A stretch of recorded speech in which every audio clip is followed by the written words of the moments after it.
মেঝে একটা চাবি পড়ে থাকতে দেখলো। অরূপ ভাবলো, এটা কি সেই তালার চাবি?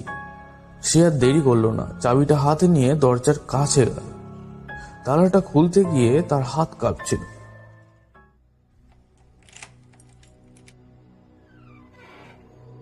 তালা খুলতেই একটা ঠান্ডা হাওয়া তার মুখে লাগলো। ঘরের ভেতরে একেবারে অন্ধকার, কিন্তু একটা অদ্ভুত গন্ধ বেরোচ্ছে। অরূপ ফোনের টর্চ জ্বালিয়ে ভেতরে তাকালো।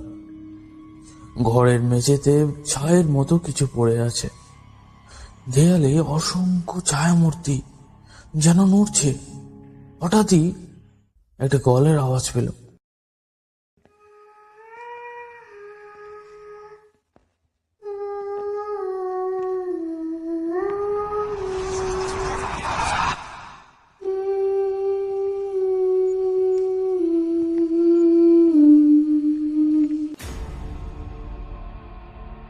তুমি কেন এসেছ?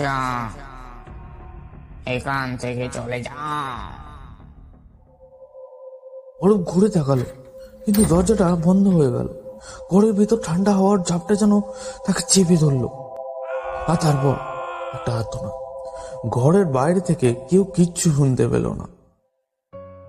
পরের দিন বাড়ির মালিক এসে দেখলেন তালা বন্ধ ঘরটা খোলা, কিন্তু অরূপের আর কোনো চিহ্ন নেই। ঘরটা আবার তালা বন্ধ করে দিলেন মালিক, কিন্তু এবার দরজার সামনে একটা নতুন সাইনবোর্ড ঝুলিয়ে দিলেন। সাইনবোর্ডে লেখা, কক্ষটি প্রবেশ নিষেধ, এখানে যারা আসে তারা আর ফিরে আসে না।